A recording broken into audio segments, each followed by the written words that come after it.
दोस्तों, आज इस वीडियो में एक बार फिर से हम क्लास 11th के मैथ्स का रिलेशंस एंड फंक्शंस का टॉपिक लाए हैं। और इस लेक्चर में मैं आज एक बार फिर से आपको डोमेन, रेंज और फंक्शंस के टाइप्स के बारे में इस लेक्चर के अंदर डिस्कस करेंगे। तो वीडियो को आप बिना स्किप करके देखेंगे और साथ ही साथ जितने भी कॉन्सेप्ट्स एंड फैक्ट्स मैं इस लेक्चर में आपको बताऊंगा, आप इनके नोट्स ज़रूर तैयार करेंगे। तो स्वागत है आपका हमारे इस चैनल पर। आइए एक बार फिर से शुरू करते हैं एक और प्यारा सा लेक्चर।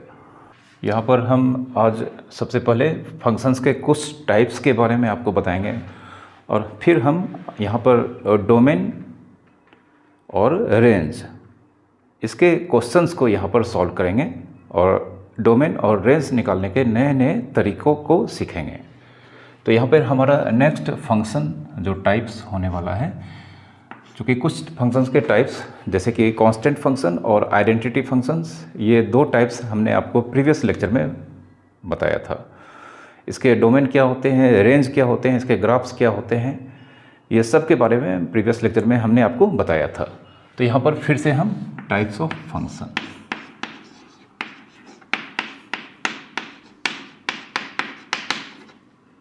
जिसमें हमारा नेक्स्ट टाइप है पॉलिनोमियल फंक्शन।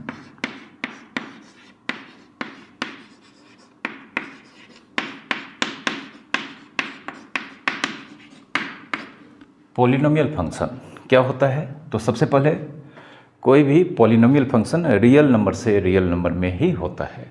ठीक है, अगर हम यहाँ पर लिखें कि एक फंक्शन है f, इसके जगह पे g h कुछ भी हम यहाँ पर एज्यूम कर सकते हैं। एक फंक्शन है f रियल नंबर से रियल नंबर में, और जो बात इस फंक्शन को पॉलिनोमियल फंक्शन बनाता है वह यह है कि y equals to f x equals to जो एक्सप्रेशन होना चाहिए वह एक अलजेब्रिक पॉलिनोमियल होना चाहिए। ए पॉलिनोमियल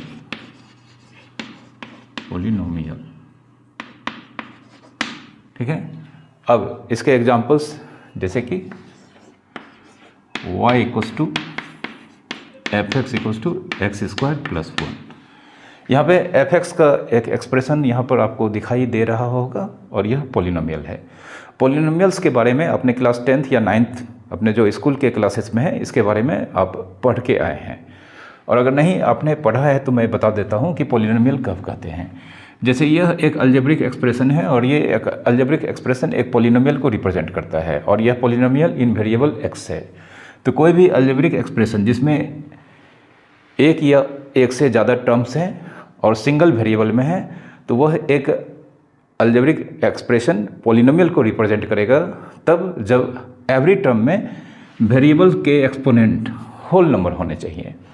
जैसे यह यहाँ पर एक अलजेब्रिक एक्सप्रेशन को रिप्रेजेंट करता है और यहाँ पर इसमें 2 टर्म्स हैं, एक टर्म एक्स स्क्वायर है, दूसरा टर्म 1 है। अब यहाँ पर जिस टर्म में वेरिएबल है उसमें आपको वेरिएबल का एक्सपोनेंट को देखना है। वेरिएबल का एक्सपोनेंट अगर होल नंबर होगा, एवरी टर्म में जिस टर्म में भी पॉलिनोमियल है, अगर वेरिएबल का एक्सपोनेंट होल नंबर होगा तो वह एक पॉलिनोमियल को रिप्रेजेंट करता है। तो यह चूँकि सिर्फ एक ही टर्म यहाँ पर वेरिएबल है, एक ही टर्म में वेरिएबल है और इस वेरिएबल का एक्सपोनेंट 2 है जो कि एक होल नंबर है। तो इस तरह से यहाँ पर यह एक्सप्रेशन एक पॉलिनोमियल को रिप्रेजेंट करता है और यह फंक्शन इस तरह से एक पॉलिनोमियल फंक्शन को रिप्रेजेंट करता है। एक और example, y equals to f x equals to 3x square minus 5x plus 7। तो यहाँ पर यह भी एक अलजेब्रिक एक्सप्रेशन है जिसमें 3 टर्म्स हैं और फर्स्ट 2 टर्म में वेरिएबल x यहाँ पर इन्वॉल्व हैं और इन दोनों ही वेरिएबल्स के पावर आप देख सकते हैं, यहाँ पर 2 है और यहाँ पर अगर कुछ नहीं है तो जानते हैं 1 होगा। ठीक है, तो 2 और 1 यह दोनों ही एक्सपोनेंट होल नंबर्स के कैटेगरी में आते हैं, मतलब होल नंबर होते हैं। तो इस तरह से यह एक्सप्रेशन भी एक पॉलिनोमियल को रिप्रेजेंट करता है और तो इस तरह से यह फंक्शन एक पॉलिनोमियल फंक्शंस को रिप्रेजेंट करता है।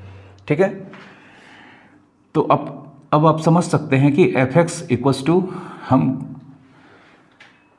बहुत सारा पॉलिनोमियल के वैल्यू को लिख सकते हैं, मतलब काउंटलेस हैं।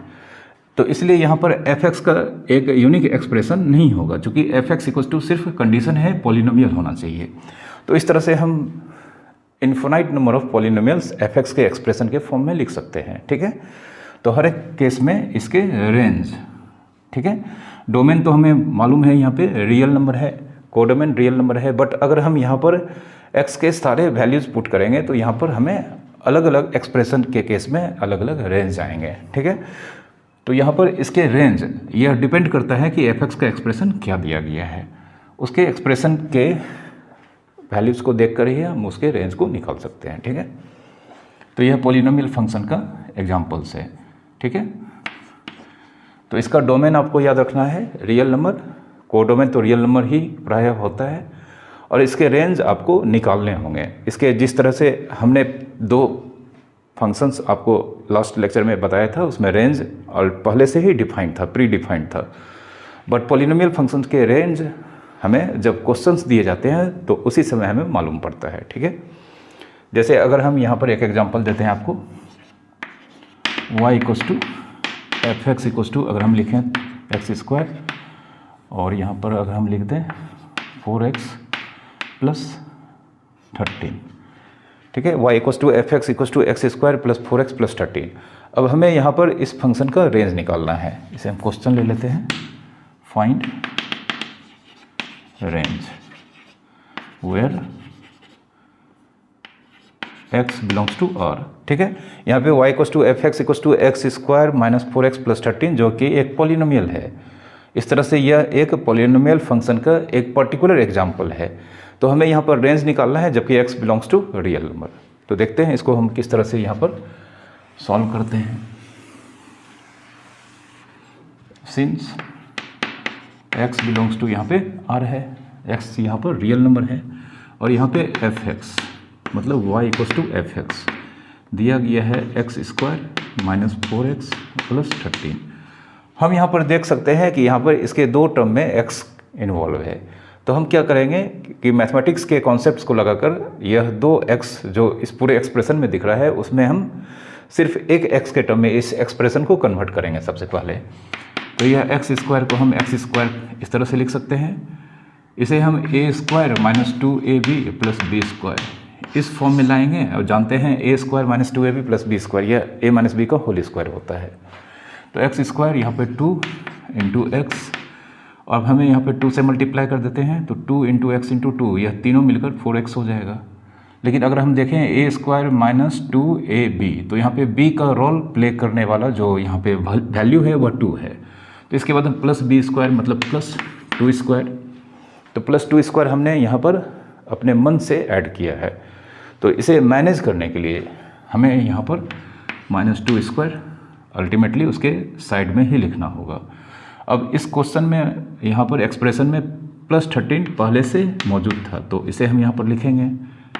हम देख सकते हैं यहाँ से यहाँ तक यह a square minus 2ab plus b square जो कि a माइनस बी के होल स्क्वायर के इक्वल्स होता है। तो इसे हम लिख देते हैं x माइनस 2 का होल स्क्वायर, और यह दोनों मिलकर 13 माइनस 4 प्लस 9 होगा। तो इस तरह से y equals to f x equals to x minus 2 का होल स्क्वायर प्लस 9। अब हमारे पास इस एक्सप्रेशन के रिप्लेसमेंट में एक ऐसा एक्सप्रेशन है जिसमें सिंगल x यहाँ पर इन्वॉल्व है। तो इस तरह के वैल्यू, इस तरह के फंक्शन का रेंज हम अपने प्रीवियस लेक्चर में निकाल चुके हैं। तो अब यह इसका रेंज को निकालते हैं। तो since for every x belongs to R, यहाँ पे x माइनस 2 हुआ है, तो x minus 2, x real number है तो x माइनस 2 भी रियल नंबर होगा। अब x माइनस 2 का यहाँ पर होल स्क्वायर है, तो स्क्वायर होने पे नेगेटिव होने के चांसेस खत्म हो जाते हैं, या तो ज़ीरो होंगे या पॉजिटिव होंगे। तो यहाँ पर x माइनस 2 का होल स्क्वायर, इसको पहले मिटाते हैं, मतलब x माइनस 2 का होल स्क्वायर। अब यहाँ से यह पूरा का पूरा रियल नंबर नहीं होगा बल्कि सिर्फ नॉन नेगेटिव रियल नंबर को रिप्रेजेंट करेगा। नॉन नेगेटिव रियल नंबर मतलब या तो ज़ीरो होंगे या ग्रेटर देन ज़ीरो। अब इसमें हम प्लस 9 यहाँ पर दिख रहा है एक्सप्रेशन में x माइनस 2 का होल स्क्वायर में प्लस 9 किया गया है। तो हम भी यहाँ पर दोनों ओर x माइनस 2 का होल स्क्वायर में इधर भी 9 ऐड करेंगे, और यहाँ पर 0 प्लस 9, यह x माइनस 2 का होल स्क्वायर प्लस 9 जो इस एफ एक्स के एक्सप्रेशन को रिप्रेजेंट करता है और यह y के वैल्यू को भी रिप्रेजेंट करता है। तो हम यहाँ पर इसे रिप्लेस करके y लिखेंगे, y greater than equals to 9। अब चूंकि हमें रेंज निकालना है, तो रेंज मतलब सारे इमेजेस के कलेक्शंस, और image means y, variable y के वैल्यू का मतलब उसका प्रॉपर्टीज़। तो यहाँ पे y के बारे में सारा इन्फॉर्मेशन यहाँ पे दिखाई पड़ रहा है, हमें मिल चुका है कि y जो कि सारे इमेजेस के वैल्यूज़ को रिप्रेजेंट करता है, यहाँ पर y की वैल्यू या तो 9 या उससे ग्रेटर होगा। यानी कि हम लिख सकते हैं देयरफॉर रेंज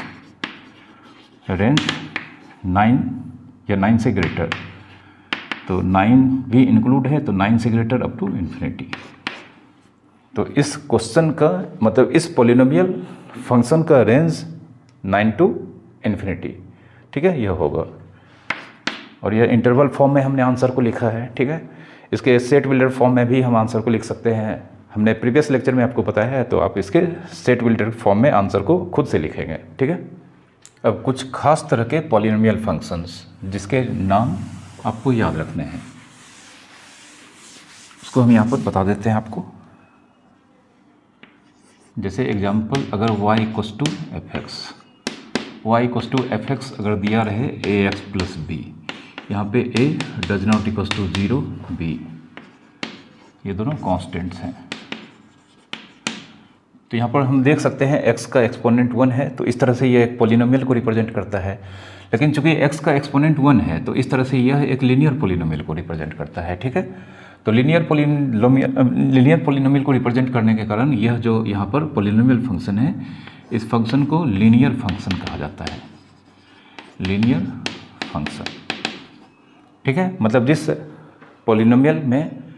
पॉलिनोमियल फंक्शन में f(x) का एक्सप्रेशन लीनियर पॉलिनोमियल होगा, वह फंक्शन एक पर्टिकुलर केस होगा पॉलिनोमियल फंक्शन का, जिसे लीनियर फंक्शन कहा जाता है, ठीक है। जैसे एक example, y equals to f x equals to 2x plus 3, ठीक है, या y equals to f x equals to 3x minus 5, या y equals to f x equals to minus 1/2x plus 11। तो आप देख सकते हैं ये सारे एक्सप्रेशन जो f(x) के हैं पॉलिनोमियल हैं, बट इसके यहाँ पर पावर या एक्सपोनेंट 1 है, जिसके कारण यह लीनियर पॉलिनोमियल को रिप्रेजेंट करता है, और ये तीनों ही एग्जांपल लीनियर फंक्शन के एग्जांपल को रिप्रेजेंट करता है, ठीक है। तो लीनियर फंक्शन क्या होता है ये आप याद रखेंगे। फिर दूसरा अगर y equals to f x equals to a x square plus b x plus c, जिसमें फिर से a does not equals to 0, ठीक है, नहीं हो, तो यहाँ पर हम देख सकते हैं f(x) का एक्सप्रेशन अगेन एक पॉलिनोमियल को रिप्रेजेंट करता है, क्योंकि यहाँ पर दो टर्म में x इन्वॉल्व है, और दोनों ही टर्म में x के एक्सपोनेंट्स यहाँ पर इसमें 2 है और इसमें 1 है। लेकिन यहाँ पर जो मैक्सिमम पावर है, जिसे पॉलिनोमियल का डिग्री कहा जाता है, तो मैक्सिमम पावर यहाँ पर देख सकते हैं जिस टर्म में है वह यह टर्म है, और इसमें x का पावर या एक्सपोनेंट 2 है। तो किसी भी पॉलिनोमियल में जो हाईएस्ट पावर होता है वेरिएबल का, वह पावर यानी कि वह एक्सपोनेंट पॉलिनोमियल का डिग्री कहलाता है। तो यहाँ पर यह पॉलिनोमियल का डिग्री 2 है, इसमें पॉलिनोमियल का डिग्री 1 है, ठीक है। अब याद रखेंगे आपने पॉलिनोमियल का डिग्री क्या होता है, इसके बारे में क्लास 10th जहाँ पर मतलब जिस क्लास में आप पॉलिनोमियल के स्टडी किए होंगे, वहाँ पर पॉलिनोमियल के डिग्री के बारे में आप ज़रूर जानते होंगे। तो जब पॉलिनोमियल का डिग्री 2 होता है तो उसे क्वाड्रेटिक पॉलिनोमियल कहा जाता है। तो इस तरह से यहाँ पर y equals to f x, यह एक क्वाड्रेटिक पॉलिनोमियल है, जिसके कारण से इस फंक्शन को हम क्वाड्रेटिक फंक्शन भी बोलते हैं, ठीक है। तो यहाँ पे यह क्वाड्रेटिक फंक्शन को रिप्रेजेंट करता है, ठीक है, जिसमें पॉलिनोमियल का डिग्री 2 होगा। उस कंडीशन में ही हम फंक्शन को क्वाड्रेटिक फंक्शन कहेंगे। जैसे एक example, y equals to f x equals to 3x square plus 6x plus 9। तो हम देख सकते हैं यह एक क्वाड्रेटिक पॉलिनोमियल को रिप्रेजेंट करता है, तो यह फंक्शन एक क्वाड्रेटिक फंक्शन को रिप्रेजेंट करेगा, ठीक है। और अगर यहाँ पर डिग्री 3 होगा तो वह क्यूबिक फंक्शन को या क्यूबिक पॉलिनोमियल को रिप्रेजेंट करता है। ठीक है, तो आपको basically linear polynomial, linear function, इसके बारे में याद रखना है। इसका एक्सप्रेशन हमें हमेशा लीनियर पॉलिनोमियल होना चाहिए, यानी कि पॉलिनोमियल, ऐसा पॉलिनोमियल जिसका डिग्री 1 होना चाहिए। ठीक है, नेक्स्ट फंक्शन जिसके सबसे ज़्यादा यूज़ हमको आगे देखने को मिलेंगे। ठीक है, नेक्स्ट फंक्शन एक ऐसे फंक्शंस को हम यहाँ पर बताने जा रहे हैं जिसके आपको बहुत ही ज़्यादा यूजेज कैलकुलस के अंदर दिखाई देंगे, और इसका नाम है यहाँ पर मॉडुलस और एब्सोल्यूट वैल्यू। मॉडुलस और एब्सोल्यूट वैल्यू फंक्शन। तो मॉडुलस और एब्सोल्यूट वैल्यू फंक्शन है, यह भी रियल नंबर से रियल नंबर में होते हैं। मतलब कोई फंक्शन अगर f है या g है, यह रियल नंबर से रियल नंबर में है। और जो बात इसको मॉडुलस या एब्सोल्यूट वैल्यू फंक्शन बनाता है वह यहाँ पर यह है, y equals to f x equals to यह होना चाहिए। अब यह क्या होता है इसको मैं बता देता हूँ। ठीक है, y equals to f x equals to x, यह दो पैरेलल लाइन के बीच इंक्लोज्ड होगा। अब यहाँ पे इसका मीनिंग क्या होता है, इसे क्या पढ़ते हैं, इसके वैल्यू कैसे फाइंड करते हैं, ये सब हम आपको यहाँ पर बताने जा रहे हैं। हियर एक बात तो कंफर्म है कि x रियल नंबर होगा। हियर दिस सिंबल कॉल्ड, यह सिंबल मॉडुलस ऑफ x या एब्सोल्यूट वैल्यू ऑफ x कहलाता है। ठीक है, मतलब इसे हम कहेंगे मॉडुलस और एब्सोल्यूट वैल्यू,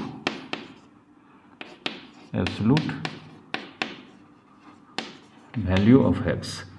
ठीक है, मतलब हम इसे पढ़ेंगे मॉडुलस ऑफ x, शॉर्ट में मॉड x भी बोलते हैं। ठीक है, तो मॉडुलस ऑफ x या एब्सोल्यूट वैल्यू ऑफ x कहा जाता है, तो हम मॉड x ही इसको पढ़ेंगे। ठीक है, अब यह होता क्या है, यहाँ पे मॉड x मतलब इसके अंदर x है और जानते हैं x रियल नंबर होगा। तो रियल नंबर तीन तरह के होते हैं, या तो greater than 0 means positive, less than 0 means negative, और 0। तो जब मॉड के अंदर x होगा तो आंसर x ही हो जाएगा। कब? जब when x ग्रेटर देन 0। ठीक है, मॉड के इनसाइड अगर कोई रियल नंबर है और वह रियल नंबर पॉजिटिव है मीन्स ग्रेटर देन 0, तो उस कंडीशन में उस रियल नंबर का मॉडुलस x ही होगा। और 0 होगा when जब रियल नंबर x की वैल्यू खुद 0 होगा, तो 0 का मॉडुलस 0 होता है। नहीं तो माइनस x होगा। कब? जब when x लेस देन 0, मतलब मॉडुलस के इनसाइड अगर कोई रियल नंबर है और वह निगेटिव है, निगेटिव मीन्स लेस देन 0, तो वहाँ पर उसका वैल्यू x जो मॉड के अंदर है वह नंबर लिखेंगे और आगे माइनस लगाना होगा। अब यह आपको देखने में निगेटिव लग रहा होगा, लेकिन यह पॉजिटिव है।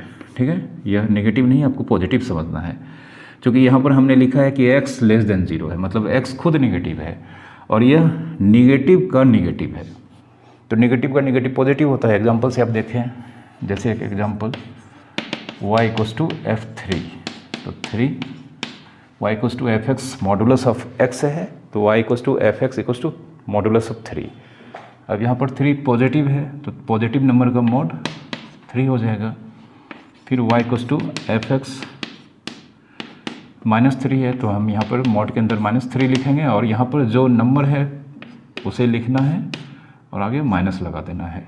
तो हम जानते हैं यहाँ पे माइनस 3, तो आप देख सकते हैं इसका आंसर जो यहाँ पे -x है वो एक्चुअल में पॉजिटिव ही है। ठीक है,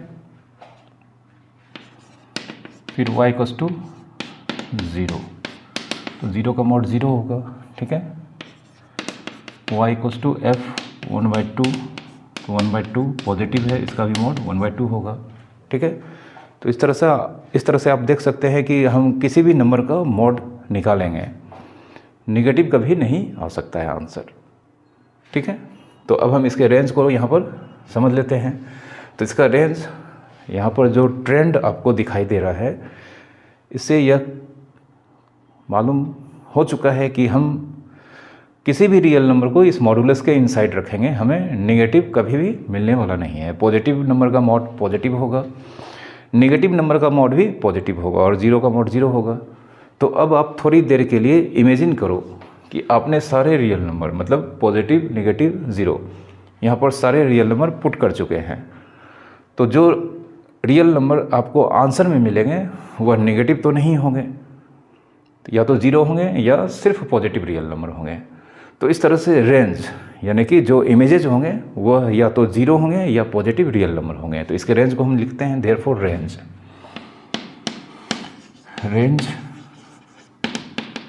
ज़ीरो या ग्रेटर देन ज़ीरो। ठीक है, इसे हम इस तरह से भी लिख सकते हैं R means real number but only positive and zero. ठीक है, तो ये मॉडुलस फंक्शन या एब्सोल्यूट वैल्यू फंक्शन के रेंज होते हैं। अब इसके ग्राफ को भी हम यहाँ पर ड्रॉ करते हैं।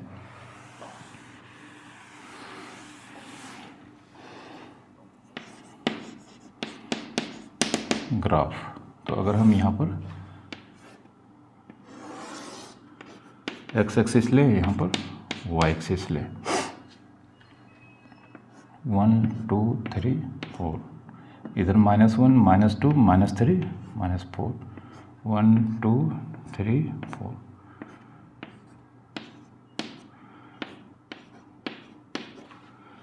-1 -2 -3 -4। तो अगर हम x0 लेंगे तो यहाँ पर देख सकते हैं x0 लेंगे तो y भी 0 होगा, तो 0,0 यह पॉइंट होगा। x1 लेंगे तो 1 का मॉड 1 होगा, मतलब जब x1 लेंगे तो y का वैल्यू 1, तो यहाँ पर यह पॉइंट आएगा। फिर अगर x2 लेंगे तो y का वैल्यू मतलब 2 का मॉडुलस 2 होगा, तो यह नंबर यहाँ पे होगा। 3 का मॉडुलस 3 होगा। ठीक है, 4 का 4 हो जाएगा। फिर अगर हम -1 लेते हैं तो -1 का मॉडुलस 1 होगा, -2 का मॉडुलस 2 होगा, -3 का मॉडुलस 3 होगा, -4 का मॉडुलस 4 होगा। ठीक है, अब 0 से 1 के बीच infinite number of real numbers हैं, तो उनके भी करस्पॉन्डिंग मॉडुलस वही नंबर होंगे। तो इस तरह से यहाँ पर ये सारे पॉइंट्स को अगर हम फ्री एंड मिलाते हैं तो यहाँ देख सकते हैं 0, इसके बाद ग्राफ इधर जाएगा ऊपर, कुछ इस तरह का लाइन होगा, और इधर अगर हम मिलाएंगे तो कुछ इस तरह का लाइन आएगा। ठीक है,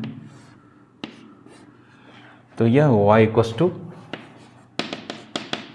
f(x) = mod x के ग्राफ को रिप्रेजेंट करता है। आप देख सकते हैं कि अगर हम ये सारे इस कर्व को रिप्रेजेंट करें तो इसका ग्राफ हमेशा v शेप का होगा। ठीक है, आपको याद रखना है किसी भी मॉडुलस फंक्शन का ग्राफ मतलब जब आप देखेंगे यहाँ पे mod x-1 का मॉड, इसका ग्राफ अगर आपको स्केच करना पड़े जो मैं आगे बताऊंगा, तो किसी भी तरह के मॉडुलस फंक्शन का ग्राफ का शेप हमेशा v के टाइप का ही होता है प्रायः। ठीक है, और इसके ग्राफ कभी भी x एक्सिस के बिलो नहीं जा सकते हैं। इसलिए नहीं जा सकते हैं कि ग्राफ अगर x एक्सिस के नीचे चले जाएंगे तो उस केस में जो y का करस्पॉन्डिंग वैल्यू होगा वह नेगेटिव में आएगा, और कभी भी किसी नंबर का मॉड जो कि y के वैल्यू को रिप्रेजेंट करता है नेगेटिव नहीं होता है। तो ग्राफ कभी भी x एक्सिस के बिलो नहीं जा सकता है। ठीक है, तो ये मॉडुलस फंक्शंस के बारे में यहाँ पर आपको हमने सारा चीज़ बता दिया है। डोमेन रियल नंबर, कोडोमेन तो रियल नंबर ही होता है। रेंज यहाँ पे नॉन नेगेटिव रियल नंबर होगा और इसका ग्राफ कुछ इस तरह का होगा। ठीक है, और किसी भी नंबर का मॉड आपको नेगेटिव नहीं लिखना है, कभी होता ही नहीं है। ठीक है, इस चीज़ का हमेशा ध्यान रखना है। तो हम मॉडुलस से रिलेटेड कुछ क्वेश्चंस को यहाँ पर आपको बताते हैं।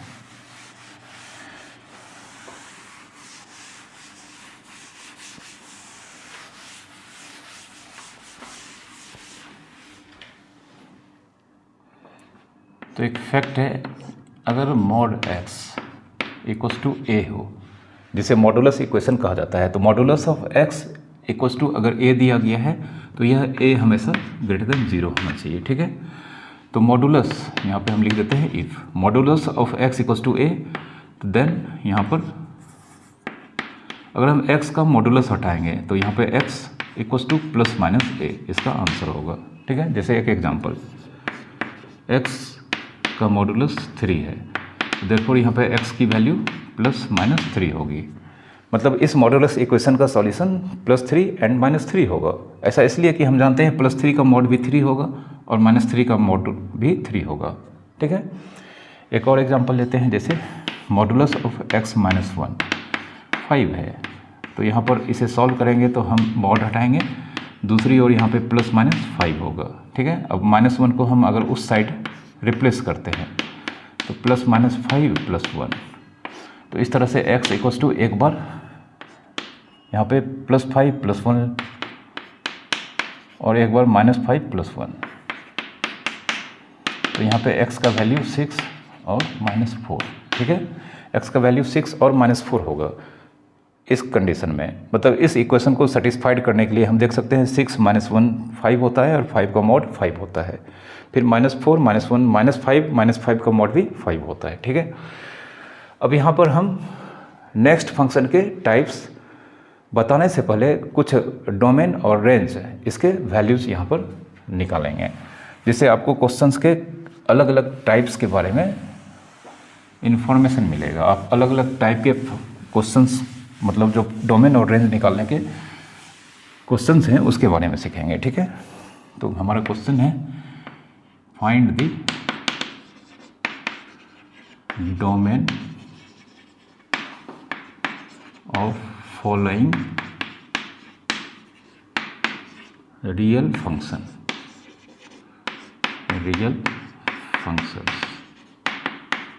यहाँ पे जितने भी फंक्शंस हैं वो सबके सब रियल फंक्शंस हैं। तो रियल फंक्शंस क्या होते हैं, पिछले लेक्चर में मैंने आपको बताया है कि कोई भी फंक्शंस जिसका डोमेन और रेंज या डोमेन और कोडोमेन रियल नंबर या इसका सबसेट्स होता है, तो इस तरह के सारे फंक्शन रियल फंक्शंस के कैटेगरी में आते हैं। तो यहाँ पर हमें फंक्शंस किस सेट से किस सेट में है यह नहीं दिए जाएंगे, सिर्फ f(x) के एक्सप्रेशन दिए जाएंगे। और यहाँ पे कंडीशन दिया गया है कि सारा फंक्शन यहाँ पर रियल फंक्शन को रिप्रेजेंट करता है। जैसे एक example, y = f(x) = 5/x - 1।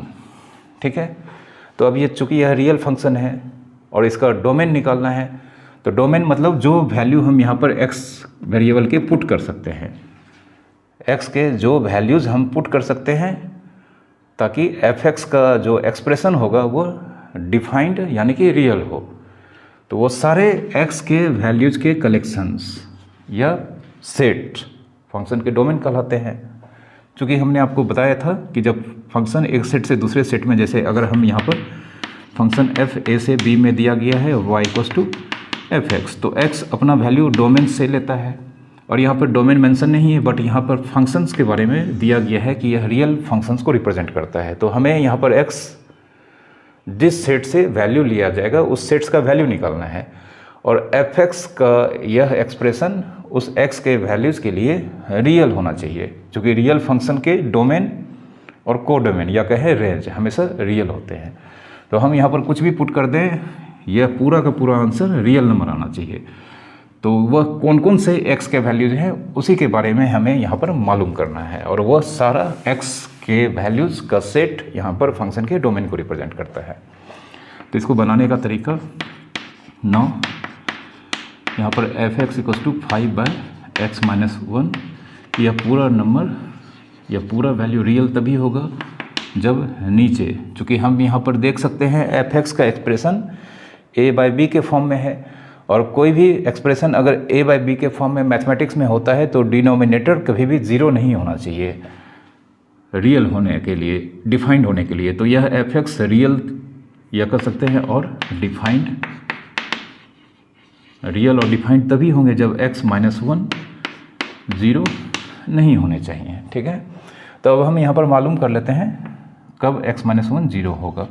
when x - 1 0, इससे x का वैल्यू 1 होगा। तो जब x - 1 0 होगा तो इससे x का वैल्यू 1 होगा, मतलब x का वैल्यू 1 अगर हम यहाँ रखेंगे तो यह 0 हो जाएगा, और इस तरह से यह पूरा टर्म रियल या डिफाइंड नहीं होगा। तो हमें x के इस वैल्यू को छोड़ना होगा। ठीक है, हम इस x के वैल्यू को यहाँ पर नहीं रख सकते हैं, नहीं पुट कर सकते हैं, मतलब फंक्शन का वैल्यू 1 पे फाइंड नहीं किया जा सकता है, यहाँ पर वह रियल नंबर आंसर नहीं दे पाएगा। तो हमें इसको छोड़ना होगा। तो तो इसको छोड़ना होगा, मतलब हम जानते हैं रियल फंक्शन का डोमेन रियल नंबर या उसका सबसेट्स होता है, कोडोमेन भी रियल नंबर या उसका सबसेट्स होता है। तो यहाँ पर रियल फंक्शन होने के लिए x के वैल्यू 1 को हम नहीं ले सकते हैं, तो 1 को नहीं ले सकते हैं, तो बाकी सारे रियल नंबर के वैल्यूज़ को तो हम ले सकते हैं, क्योंकि उन सारे रियल नंबर्स को अगर हम यहाँ पर रखते हैं तो हमेशा आंसर रियल नंबर आएगा। तो सिर्फ एक रियल नंबर 1 को हम यहाँ पर नहीं रख सकते हैं, रियल नंबर के सारे नंबर को हम रख सकते हैं, सिर्फ 1 को नहीं रख सकते हैं। तो जिस वैल्यू को हम x के प्लेस के लिए रख सकते हैं उन सारे वैल्यूज़ का कलेक्शन डोमेन कहलाता है। तो देयरफॉर डोमेन, फंक्शन का नाम f लिखना है और यह होगा r रियल नंबर माइनस एक सेट जिसमें हम जिस एलिमेंट को नहीं रखना चाहते हैं उस एलिमेंट को लिखते हैं। ठीक है, तो r मतलब रियल नंबर में से सिर्फ 1 को यहाँ पर बाहर करके रखा गया है। ठीक है, या इस तरह से भी लिख सकते हैं -∞ टू -∞, और यहाँ पे इस तरह से भी लिख सकते हैं, या इस तरह से भी लिख सकते हैं all element of x belongs to r, x does not equals to 1। ठीक है, तो ये तीनों ही आंसर सेम आंसर को, सेम वैल्यूज़ को रिप्रेजेंट करते हैं। ठीक है, तो यहाँ पर इस तरह से इस फंक्शन को रियल फंक्शन होने के लिए इसका डोमेन यह सेट होना चाहिए। ठीक है, फिर से हमें यहाँ पर डोमेन निकालना है ताकि फंक्शन एक रियल फंक्शन को रिप्रेजेंट करता है, और f(x) का एक्सप्रेशन इस बार भी a/b के फॉर्म में दिया गया है। ठीक है, तो फिर पिछले क्वेश्चन की तरह हम इसको यहाँ पर सॉल्व करेंगे। तो हम लिखेंगे फॉर f(x) जिसकी वैल्यू 3/x² - 9 है टू बी रियल या डिफाइंड। इस फंक्शन के इस वैल्यू को, मतलब फंक्शन को रियल या डिफाइंड होने के लिए यह 0 नहीं होना चाहिए। x² - 9 does not equals to 0। अब यह 0 कब होगा यह हम मालूम कर लेते हैं। यहाँ पे 9x² - 9 इक्वल्स टू 0, तो इसे हम यहाँ पे लिख सकते हैं x² इक्वल्स टू 9, तो x equals to plus minus √9 लिखेंगे। जानते हैं स्क्वायर हटता है, दूसरे साइड रूट लगता है, और x यहाँ रूट के आगे प्लस और माइनस 2 सिंबल लगाते हैं। प्लस और माइनस लगाने से पहले x के बारे में हमें मालूम होना चाहिए कि क्या x पॉजिटिव और नेगेटिव दोनों हो सकते हैं। तो यहाँ पे x रियल फंक्शन है, और रियल फंक्शन में x जो कि रियल नंबर से अपना वैल्यू लेता है या उसके सबसेट से वैल्यू लेता है, तो वह पॉजिटिव भी हो सकता है, नेगेटिव भी हो सकता है। इसलिए यहाँ पर x का पॉजिटिव और नेगेटिव दोनों होने की पॉसिबिलिटीज़ है, तो इसलिए हमने रूट के आगे प्लस और माइनस दोनों साइन लगाया है। ठीक है, तो यहाँ पे अब हम लिख सकते हैं x + -3, यानी कि यहाँ पर इस फंक्शन को रियल या डिफाइंड होने के लिए x का वैल्यू +3 और -3 नहीं होना चाहिए। अगर +3 और -3 होगा तो x² - 0 हो जाएगा, x² - 9 0 हो जाएगा, और अगर नीचे यहाँ पे 0 आ जाएगा तो यह पूरा टर्म अनडिफाइंड या रियल नहीं होगा। तो हमें एक बार फिर से x के इन दो वैल्यूज़ को यहाँ पर स्किप करना होगा, छोड़ना होगा। तो रियल नंबर में से हम इन दो वैल्यू को हटाएंगे, और यह दो वैल्यू को हटाने के बाद रियल नंबर के अंदर जितने भी बचे हुए एलिमेंट्स होंगे वह हम यहाँ पर रख सकते हैं, उसके वैल्यू हम यहाँ पर रख सकते हैं, उसके वैल्यू जब भी आएंगे रियल आएंगे। तो यहाँ पर therefore possible values of x, यह क्या होगा r -3 एंड +3, और पॉसिबल वैल्यूज़ ऑफ x जो होते हैं वही डोमेन कहलाता है। तो देयरफॉर इसको नहीं लिखकर हम डायरेक्ट डोमेन लिखते हैं तब भी हमारा आंसर सही होता है, बट हम यहाँ पर आपको ये सारे बात अच्छे से समझाना चाहते हैं, इसलिए हमने आपको यहाँ पर इसको लिखा है। यह लिखना कोई ज़रूरत नहीं है इसकी। तो डोमेन फंक्शन का नाम f है, r -+3 एंड -3, इसे इस तरह से भी लिख सकते हैं। ठीक है, इसे इस तरह से भी लिख सकते हैं, या इन्फिनिटी से -∞ रियल नंबर के वैल्यू को रिप्रेजेंट करता है, बट ये दोनों सेट के लिए हमें कर्ली ब्रैकेट ही लिखनी होगी। या all element of x belongs to real number but x does not equals to +-3। ठीक है, यह इसका डोमेन का आंसर होगा। ठीक है, एक और क्वेश्चन हम यहाँ पर बताते हैं। 3rd नंबर क्वेश्चन, अगर हम मान लें f x equals to x square minus 5/x² minus 5x plus 6। ठीक है, फिर से हमें यहाँ पर डोमेन निकालना है और एफ एक्स का एक्सप्रेशन अगेन एक बार a/b के फॉर्म में है। तो फिर से हम इस क्वेश्चन को इसी तरह से सॉल्व करेंगे। तो आइए इसको सॉल्व करते हैं।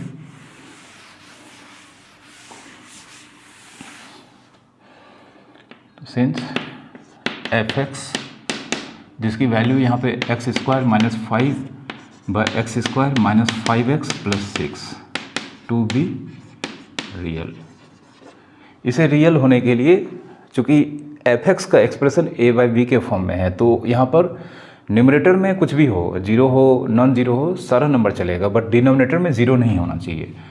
Means x² minus 5x plus 6, यहाँ पे हम x का उस तरह का कोई भी वैल्यू नहीं रख सकते हैं जिसके लिए इस पूरे एक्सप्रेशन का आंसर 0 हो जाए।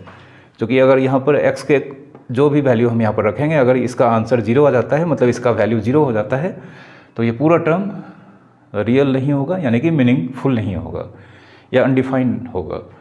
तो हमें यहाँ पर मालूम करना है कि यह कब 0 होगा, x के किस वैल्यूज़ के लिए 0 होगा। तो सबसे पहले लिखते हैं f x to be real, x² minus 5x plus 6 does not equals to 0। x² minus 5x plus 6 0 नहीं होनी चाहिए। नाउ हमें मालूम करना होगा अब यह 0 कब होगा। तो x² minus 5x plus 6 equals to 0। इसे मिडिल टर्म स्प्लिटिंग मेथड से फैक्टराइज करते हैं। 3x minus 2x plus 6 equals to 0। यहाँ पे x कॉमन लेंगे तो यहाँ पे x माइनस 3 और माइनस 2 कॉमन लेंगे तो x माइनस 3 इक्वल्स टू 0। अब इन दोनों से फिर हम x माइनस 3 कॉमन ले सकते हैं, तो x minus 3 into x minus 2 equals to 0। तो देयरफॉर यहाँ पर दो इक्वेशन होगा, x minus 3 equals to 0 and x minus 2 equals to 0। तो x इक्वल्स टू 3 और x इक्वल्स टू 2। तो यहाँ पे x इक्वल्स टू 3 और x इक्वल्स टू 2, इन दो रियल नंबर के वैल्यूज़ के लिए यह x² माइनस 5x प्लस 6 0 होगा, जो हम यहाँ पर नहीं पुट कर सकते हैं। तो हमें इन दो वैल्यूज़ को यहाँ पर स्किप करना होगा। तो रियल नंबर से इन दो वैल्यूज़ को स्किप करने के बाद जो भी रियल नंबर के अंडर एलिमेंट्स बचेंगे वह यहाँ पर x के पॉसिबल वैल्यूज़ यानी कि डोमेन के वैल्यूज़ को रिप्रेजेंट करेगा। तो देयरफॉर यहाँ पर डोमेन फंक्शन का नाम f है। ठीक है, यह r माइनस 3 एंड 2, यह सेट जिसमें 3 और 2 को हमने एलिमेंट के तौर पे रखा है। ठीक है, इसके दूसरे फॉर्म इंटरवल के फॉर्म और सेट विलर फॉर्म को आप खुद से लिखेंगे, इसका यह आंसर होगा। ठीक है, अब हम फिर से यहाँ पर दो फंक्शन के कैटेगरी के बारे में पहले स्टडी करेंगे, फिर हम डोमेन के क्वेश्चंस पे आएंगे। आपको ये सारे डोमेन और रेंज, इनके कॉन्सेप्ट्स को आराम से स्टडी करना है और इसे सीखना है। ये ऐसे फैक्ट्स हैं, ये ऐसे मतलब ऐसे वाइटल फैक्ट्स हैं मैथमेटिक्स के अंदर, जिस पे आपको होल्ड बनाने में थोड़ा सा समय लगेगा। इसे सीखने में आपको थोड़े से एक्स्ट्रा समय लगाने होंगे, बहुत ही ज़्यादा एक्स्ट्रा एफर्ट भी लगाने होंगे, तभी आप इसको अच्छे से सीख पाएंगे। मतलब फंक्शन के डोमेन और रेंज, इसे निकालने के मेथड्स। ठीक है, इसलिए मैं यहाँ पर कुछ क्वेश्चंस को बताता हूँ और फिर फंक्शंस के टाइप्स को बताता हूँ। तो आपको हमेशा वीडियो को स्किप करके नहीं देखना है, आपको कम्प्लीटली शुरू से अंत तक अच्छे से देखना है और समझना है और नोट्स बनाना है। ठीक है, तो नेक्स्ट फंक्शन का हमारा टाइप जो होगा वह भी कैलकुलस में काफ़ी यूज होता है और इसका नाम है ग्रेटेस्ट इंटीजर फंक्शन। ठीक है, ग्रेटेस्ट इंटीजर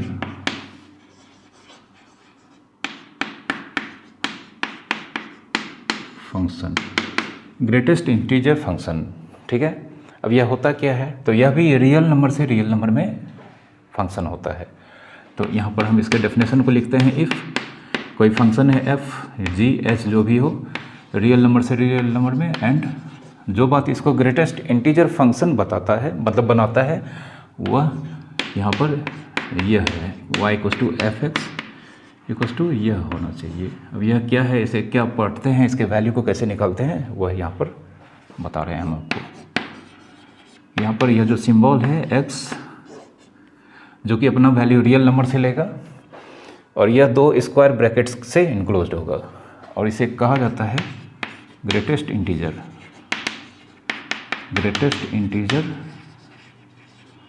लेस देन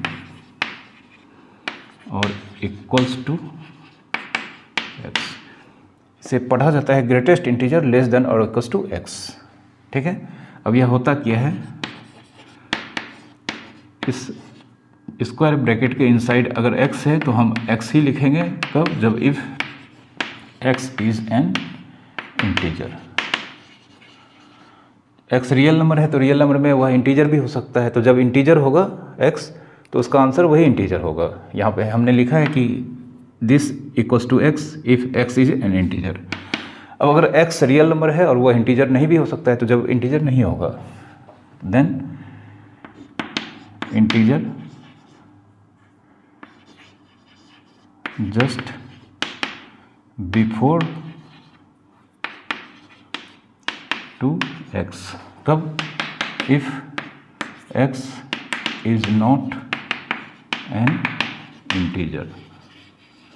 जब x इंटीजर नहीं होगा तो उस केस में इस नंबर के जस्ट पहले जो इंटीजर होगा वह इसका आंसर होगा। ठीक है, जैसे एग्जांपल अगर हम लेते हैं f1, तो सबसे पहले यहाँ पे इस सिंबल के अंदर x का वैल्यू 1 हमें लिखना है। अब हमें देखना है कि इस सिंबल के अंदर जो हम यहाँ पर रियल नंबर रखने जा रहे हैं, क्या यह इंटीजर है, तो हम देखते हैं यहाँ पर 1 इंटीजर है। तो अगर x इंटीजर होगा तो इस एक्सप्रेशन का आंसर x जो इसके अंदर है इंटीजर वही आंसर हो जाएगा, तो यहाँ पे 1 होगा। फिर अगर हम x f -2, तो -2 भी इंटीजर है तो इसलिए इसका आंसर -2 होगा। फिर अगर हम लिखें f0, तो 0 भी इंटीजर है, 0 इसका आंसर होगा। और अगर हम लिखें 1 यहाँ पर 5 लिखेंगे, लेकिन हम जानते हैं 1.5 इंटीजर नहीं है, तो 1.5 के जस्ट पहले जो इंटीजर होगा, जैसे हम नंबर लाइन पे आपको दिखाते हैं, यह 1.5 है। 1.5 के पहले जो इंटीजर है वो 1 है, 0 है, -1 है, -2 है। ठीक है, बहुत सारे हैं, बट यहाँ पर 1.5 जो कि इंटीजर नहीं है, तो अब यहाँ पर 1.5 जो कि इंटीजर नहीं है, इसके जस्ट पहले जो इंटीजर आता है वह इसका आंसर होगा। तो इसके जस्ट पहले जो इंटीजर आता है वो 1 है, तो इसका आंसर 1 होगा। ठीक है, उसी तरह से यहाँ पे अगर f 2.99 लिखें, तो 2.99 हम जानते हैं इंटीजर नहीं है, तो 2.99 के पहले बहुत सारे इंटीजर्स हैं, बट 2.99 के जस्ट पहले जो इंटीजर है वो 2 होता है, तो इसका आंसर 2 होगा। फिर -3.67 जानते हैं, -3.67 यह इंटीजर नहीं है, तो -3.67 के जस्ट पहले जो इंटीजर होता है वह इसका आंसर होगा। तो -3.67 के बहुत सारे इंटीजर्स होते हैं, -4, -5, -6, जस्ट पहले जो होते हैं वह -4 है, तो यहाँ पर इसका आंसर -4 होगा। ठीक है, अब आप गौर से देखें, हम यहाँ पर कुछ भी इसके इनसाइड रखें, जो आंसर आ रहा है वह इंटीजर है, या तो पॉजिटिव है या नेगेटिव है या 0 है। मतलब अब इसके रेंज को निकालने के लिए हमें यहाँ पर एज्यूम करना होगा, इमेजिन करना होगा कि अगर हम सारे रियल नंबर को हम रख देंगे, सारे रियल नंबर को अगर हम रख देंगे तो मिलेगा तो हमें हमेशा इंटीजर ही, या तो पॉजिटिव होंगे या नेगेटिव होंगे या 0 होंगे। तो एक बार अगर हम सारे रियल नंबर को रख के सारा इमेज निकाल लें तो हमें इमेज के तौर पे सिर्फ और सिर्फ इंटीजर ही मिलेंगे। तो इस तरह से यहाँ पर इस फंक्शन का रेंज सेट ऑफ इंटीजर होगा। ठीक है, तो इसके रेंज को हम लिख देते हैं यहाँ पर।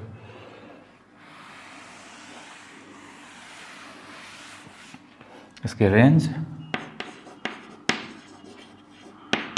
क्या होगा, z।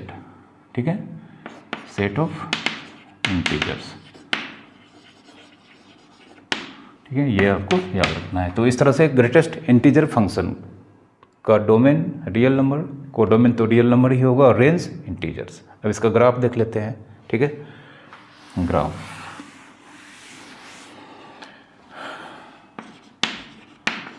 ग्राफ तो यहाँ पर हम एक टेबल बनाते हैं ताकि इसका ग्राफ थोड़ा सा हट के होता है, थोड़ा सा पिकुलियर ग्राफ होता है, पिकुलियर टाइप का ग्राफ होता है। तो यहाँ पे हम x लेने जा रहे हैं, यहाँ पे fx, मतलब y इक्वल्स टू fx।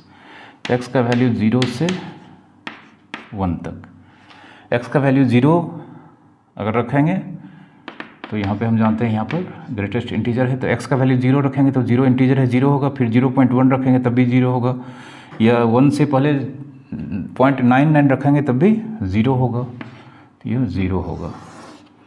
फिर यहाँ पर अगर 1 से x का वैल्यू 2 के पहले तक रखेंगे तो आंसर 1 होगा। फिर 2 से x का वैल्यू 3 के पहले तक रखेंगे तो आंसर 2 होगा, ठीक है। उसी तरह से अगर हम नेगेटिव नंबर में जाएंगे तो -1 से x का वैल्यू 0 के पहले तक रखेंगे तो आंसर -1 होगा। तो यह इसका ट्रेंड है, आप देख सकते हैं 0 से 1 के पहले तक कुछ भी रियल नंबर रखेंगे इसका इमेज 0 आएगा। फिर 1 से 2 के पहले तक कुछ भी रियल नंबर हम पुट करेंगे इसका इमेज 1 आएगा, ठीक है। तो इसका ग्राफ को हम यहाँ पर ड्रॉ करने जा रहे हैं। यह x एक्सिस, y एक्सिस, यहाँ पे 1 रखते हैं, यहाँ पे 2, यहाँ पे 3, इधर हम -1, -2, -3, यह 1 लेते हैं, 2 लेते हैं, 3, -1, -2, -3, ठीक है। अब हम देख सकते हैं 0 और 1 के पहले तक का जितना भी वैल्यू हम रियल नंबर पे, मतलब रियल नंबर लाइन पे रखेंगे आंसर 1 होगा, सॉरी 0 होगा। तो हमें यहाँ पर इस पोर्शन को बोल्ड करना है, और इस पोर्शन को बोल्ड हमने इसलिए किया है कि यहाँ पर जो x का वैल्यू 0 से 1 के पहले तक होगा, ग्राफ हमेशा यहीं x एक्सिस पे होगा। और यहाँ पे जो सर्कल है यह खाली है, 1 पे सर्कल खाली है, क्योंकि जैसे ही हम x का वैल्यू 1 रखेंगे y का वैल्यू 1 हो जाएगा। x का वैल्यू जैसे ही 1 होगा y का वैल्यू सीधा 0 से 1 चला जाएगा, मतलब हमारा ग्राफ यहाँ से स्टार्ट होगा 1 के सामने से, और यह 2 के पहले 2 पे यहाँ पे यह इस तरह का ग्राफ होगा। जैसे 1 रखेंगे तो 1 मिलेगा, 1.1 रखेंगे तब भी 1 मिलेगा, 1.5 रखेंगे तब भी 1 मिलेगा, 1.99 रखेंगे तब भी 1 मिलेगा। लेकिन जैसे ही 2 के आगे हमने यहाँ पर वैकेंट बनाया, मतलब जैसे ही 2 होगा x का वैल्यू, ग्राफ यह वैकेंट सर्कल जो है यह बताता है कि ग्राफ, यह ग्राफ का पोर्शन नहीं बल्कि 2 पर जो वैल्यू होगा वो हमें ऊपर 2 के पास मिलेगा, यहाँ पर 2, ठीक है। 2 के लिए हमें यहाँ पर ग्राफ, मतलब x इक्वल्स टू 2 का वैल्यू, यह जो हमने वैकेंट सर्कल बनाया है यह x इक्वल्स टू 2 के वैल्यू को रिप्रेजेंट नहीं करता है। x इक्वल्स टू 2 का करस्पॉन्डिंग वैल्यू हमें इस 2 के लेवल पर मिलेगा, 2 मिलेगा। फिर 3 पर हमें वैकेंट यहाँ पे बनाना होगा, और 3 के लिए हमें x इक्वल्स टू 3 का वैल्यू हमें 3 के सामने मिलेगा। तो आप देख सकते हैं यह एक स्टेप के टाइप का ग्राफ नज़र आ रहा है। यह first step, second step, third step, fourth step, मतलब सीढ़ी की तरह नज़र आ रहा है। इसके शेप के कारण इसे स्टेप फंक्शन भी कहा जाता है, यह मैं लिख दूंगा। फिर हम यहाँ पर जैसे ही -1 लेंगे, ठीक है, x का वैल्यू 0 से छोटा -1 तक लेंगे तो ग्राफ हमारा -1 पे आएगा, ठीक है। तो हम यहाँ पे लिखते हैं 0 पे, तो ग्राफ मिल ही चुका है। 0 से पहले हमारा ग्राफ x का वैल्यू कुछ भी रखेंगे -1 होगा, ठीक है। फिर जैसे ही -1 से पीछे जाएंगे तो ग्राफ हमारा -2 पे चला जाएगा, ठीक है। -1 पे 1 है, -1 से जैसे ही पीछे चले जाएंगे तो हमारा ग्राफ, मतलब y का वैल्यू 2 हो जाएगा, ठीक है। फिर जैसे ही -2 से पीछे चले जाएंगे तो हमारा जो भी x का वैल्यू होगा -2 और से पीछे 3 तक के लिए उसका आंसर यहाँ पर -3 आएगा, ठीक है। तो आप देख सकते हैं इसका ग्राफ कुछ इस तरह का डिसकंटिन्यूस होता है, मतलब एक बार हम पेन रख के इस तरह से चला के इस ग्राफ को ड्रॉ नहीं कर सकते हैं। डिसकंटिन्यूस मतलब हमें बार बार यहाँ पर हमने पेन चलाया, उसके बाद यहाँ पे पेन चलाया, यहाँ पे पेन चलाया, हमें बार बार पेन को उठाना पड़ रहा है। इस तरह के ग्राफ को डिसकंटिन्यूस फंक्शन के ग्राफ कहा जाता है। ठीक है, अब चूँकि हमें यहाँ पर एक और चीज़ दिख रहा है कि जो ग्राफ का शेप है यह एक सीढ़ी नुमा है जिसमें कई सारे स्टेप्स हैं। तो इसके शेप के कारण इसके ग्राफ को, इस फंक्शन को स्टेप फंक्शन भी कहा जाता है। It is also known as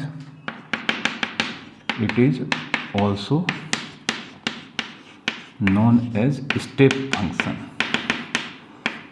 step function, इसको याद रखना है आपको कि ग्रेटेस्ट इंटीजर फंक्शन को स्टेप फंक्शन के नाम से भी जाना जाता है।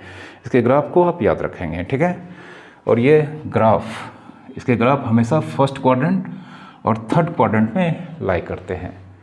इसके ग्राफ हमेशा फर्स्ट क्वाड्रेंट और थर्ड क्वाड्रेंट में लाई करते हैं। सिर्फ एक जगह पे 0 से 1 के बीच इसके ग्राफ एक्स एक्सिस पे लाई करते हैं। ठीक है, नेक्स्ट फंक्शन, इसे कहा जाता है साइनम फंक्शन। साइनम फंक्शन। ठीक है, इसमें क्या होता है, तो यह भी एक फंक्शन होगा रियल नंबर से रियल नंबर में, एंड जो बात इसको साइनम फंक्शन बनाता है वह यह है, y equals to f x equals to यहाँ पर 1 होगा जब x ग्रेटर देन 0 होगा, 0 होगा जब x इक्वल्स टू 0 होगा, और -1 होगा जब x लेस देन 0 होगा। ठीक है, y equals to f x, तो x जानते हैं अपना सारा वैल्यू रियल नंबर से यहाँ पर लेता है, जिसमें पॉजिटिव रियल नंबर भी होते हैं, नेगेटिव रियल नंबर भी होते हैं और 0 भी होते हैं। तो जब x का वैल्यू पॉजिटिव रियल नंबर हम यहाँ पे रखेंगे तो उसका इमेज 1 फिक्स है, और जब हम x का वैल्यू 0 रखेंगे तो उसका इमेज 0 होगा, और जब भी हम x का नेगेटिव रियल नंबर के रूप में यहाँ पे वैल्यू रखेंगे तो उसका इमेज -1 होगा। ठीक है, तो जैसे यहाँ पर f3.2 रखेंगे तो 3.2 हम जानते हैं पॉजिटिव रियल नंबर है, आंसर 1 होगा। f1 रखेंगे तो 1 होगा, f3 रखेंगे तब भी 1 होगा, f-9 रखेंगे तो नेगेटिव रियल नंबर है तो यहाँ पे इमेज -1 होगा, f-√2 रखेंगे तब आंसर -1 होगा, f0 रखेंगे 0 होगा। तो यहाँ पे हम देख सकते हैं कि इसमें कुछ भी हम रियल नंबर रखेंगे हमें हमेशा 1 या -1 या 0, यह मात्र 3 इमेज ही हमेशा मिलेंगे। तो इस तरह से इसके रेंज में मात्र 3 एलिमेंट्स होंगे, 1, 0, -1।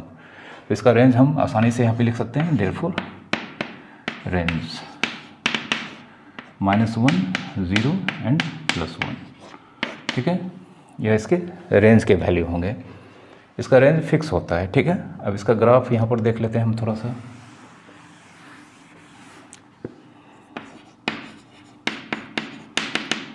ग्राफ कुछ ऐसा होगा, x एक्सिस y एक्सिस।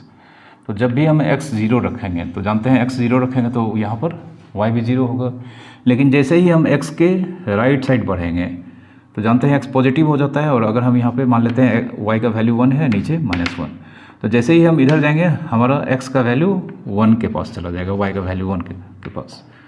0 के राइट साइड बढ़ने पे x पॉजिटिव होगा, और पॉजिटिव रियल नंबर के लिए y का वैल्यू 1 होगा, तो ग्राफ हमारा यहाँ चला जाएगा। तो इस तरह से यह साइड एक रे होगा जो पैरेलल टू x एक्सिस होगा, और यह 1,0 के मतलब हाइट x एक्सिस से 1 यूनिट के हाइट पे राइट साइड होगा। फिर जैसे ही हम इधर आते हैं तो x का वैल्यू नेगेटिव होगा, और इस कंडीशन में हमारा ग्राफ फिर से -1 के हाइट पे होगा। ठीक है, यह y equals to f x equals to 1 जब x ग्रेटर देन 0, और यह y equals to f x equals to -1 जब x less than 0।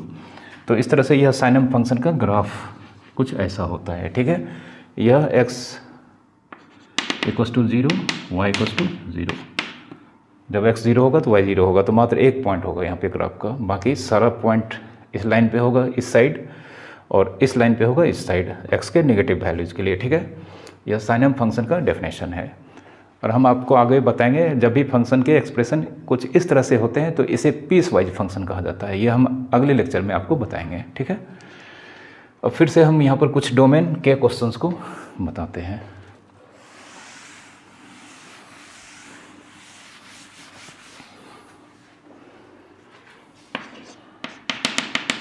Find the domain of following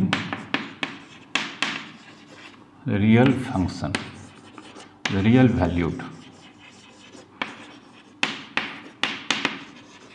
ठीक है। यहाँ पर फिर से रियल वैल्यूड फंक्शन है जो भी होंगे और इसके हमें डोमेन निकालने हैं। तो जिसमें हम पहला हम मान लेते हैं y equals to f x equals to दिया गया है x minus 1 by modulus of x minus 6, ठीक है। y equals to f x equals to x minus 1 by modulus of x minus 6। तो हम जानते हैं यह a बाई बी के फॉर्म में है। तो जब भी a बाई बी के फॉर्म में एक्सप्रेशन होता है तो इसे डिफाइंड या रियल होने के लिए डिनोमिनेटर कभी भी ज़ीरो नहीं होना चाहिए। तो इसी फैक्ट्स को हम यूज़ करके इसका डोमेन को निकालेंगे। तो हम लिखना पड़ेगा हमें वो for F x equals to x minus 1 by modulus of X minus 6 to be real या defined. Modulus of X minus 6 does not equals to zero. अब हम मालूम कर लेते हैं यह ज़ीरो कब होगा, ठीक है। तो now mod x minus 6 equals to zero. तो जानते हैं किसी भी नंबर का मॉड अगर ज़ीरो होता है तो वह नंबर खुद ज़ीरो होता है। तो मॉड x माइनस 6 ज़ीरो तभी होगा जब x माइनस 6 ज़ीरो होगा, क्योंकि जानते हैं mod x equals to zero implies x equals to zero. तो x इक्वस टू यहाँ पर 6, तो हम यहाँ पर x इक्वस टू 6 नहीं रख सकते हैं। जब हम x इक्वस टू 6 रखेंगे तो यह modulus of x minus 6 zero होगा और इस केस में f(x) का जो वैल्यू होगा वो डिफाइंड नहीं होगा, मतलब रियल नहीं होगा। तो x के यहाँ पर 6 जो वैल्यू है इसे हमें स्किप करना होगा। तो रियल नंबर में से सिर्फ हमें 6 को छोड़कर सारे वैल्यू यहाँ पर पुट करेंगे और उसके लिए जो हम f(x) का वैल्यू मिलेगा वो रियल होगा। तो यहाँ पर x का परमिसिबल वैल्यू, मतलब वो वैल्यू जो हम यहाँ पर पुट कर सकते हैं, इसे परमिसिबल वैल्यूज ऑफ x कहा जाता है। वो सारे के सारे रियल नंबर होंगे एक्सेप्ट 6।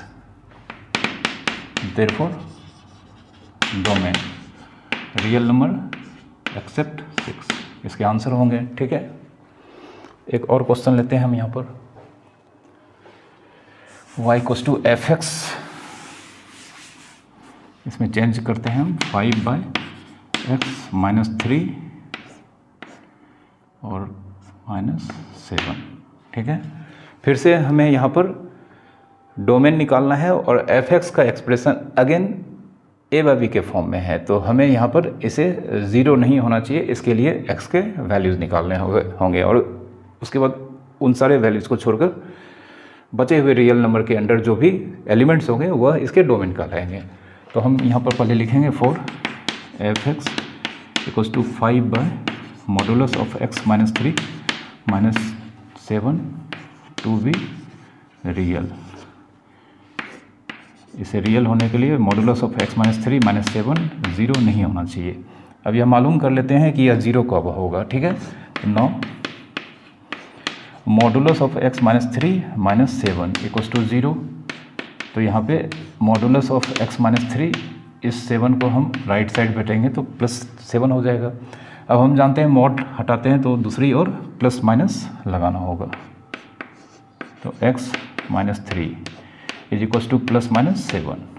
तो यहाँ पे x minus 3 equals to plus minus 7 और प्लस 3 माइनस 3 को हम उधर भेज देते हैं तो प्लस 3 हो जाएगा। सॉरी, यहाँ पे x इक्वल्स टू माइनस 3 को हमने राइट साइड में भेज दिया है तो x equals to plus minus 7 plus 3। अब यहाँ पे x के दो वैल्यूज होंगे, therefore x equals to 7 plus 3 और माइनस 7 प्लस 3। तो x इक्वल्स टू 10 और माइनस 7 प्लस 3 मिलकर माइनस 4। तो यहाँ पे x इक्वल्स टू 10 और माइनस 4 ये दो x के ऐसे रियल नंबर के वैल्यूज हैं जब यह मॉडुलस ऑफ x माइनस 3 और माइनस 7 का आंसर ज़ीरो आएगा और यह हमें नहीं चाहिए क्योंकि अगर यह 0 होगा तो यह टर्म पूरा का पूरा मीनिंगलेस या अनडिफाइंड कहलाएगा। तो इन दो वैल्यूज़ को हमें रियल नंबर के सेट से बाहर करके बाकी सारे वैल्यूज़ को एक्सेप्ट करना होगा। ठीक है, मतलब जो परमिसिबल वैल्यूज ऑफ एक्स है, यानी कि जो डोमेन है, उसमें हमें इन दो रियल नंबर को बाहर रखना होगा। तो देयरफॉर डोमेन और माइनस एक सेट जिसमें हमें ये दो वैल्यू -4 और 10, ठीक है, रियल नंबर में से इन दो नंबर को बाहर करना है। तो रियल नंबर सेट होता है, तो सेट में हमेशा सेट को घटाते हैं, मतलब सेट दो सेट का डिफरेंस कहलाता है। तो दो सेट का डिफरेंस, यह भी सेट है, यह भी सेट है, तो यहाँ पर जो आंसर होगा वह इस सेट का सारा एलिमेंट होगा और इस सेट के एलिमेंट इसमें एक्सक्लूड हो गए। तो इसलिए इसके आंसर को दो सेट के डिफरेंस के फॉर्म में लिखा जाता है। ठीक है, तो इस तरह के क्वेश्चंस आपको बनाने होंगे, तभी आप डोमेन और रेंज के कॉन्सेप्ट्स को अच्छे से समझ पाएंगे, इसे सीख पाएंगे। तो आज के लेक्चर को हम यहीं पर समाप्त करते हैं और उम्मीद करता हूं कि हर बार की तरह आज का लेक्चर भी आप अच्छे से समझ पाए होंगे। तो अगर आपको हमारे लेक्चर्स अच्छे से समझ में आते हैं, आपको इससे बहुत कुछ सीखने को मिलता है, तो प्लीज़ आप इसे ज़रूर लाइक करें और साथ ही साथ आप इसे शेयर करें। और अगर आपने हमारे चैनल को अब तक सब्सक्राइब नहीं किया है तो आप इसे जल्दी से सब्सक्राइब कर लें और साथ ही साथ नोटिफिकेशन बेल को ज़रूर ऑन कर लें, ताकि जो भी नए लेक्चर्स हमारे इस चैनल पर आएंगे आपको इसकी इन्फॉर्मेशन तुरंत मिल जाएगी। Thank you very much for watching.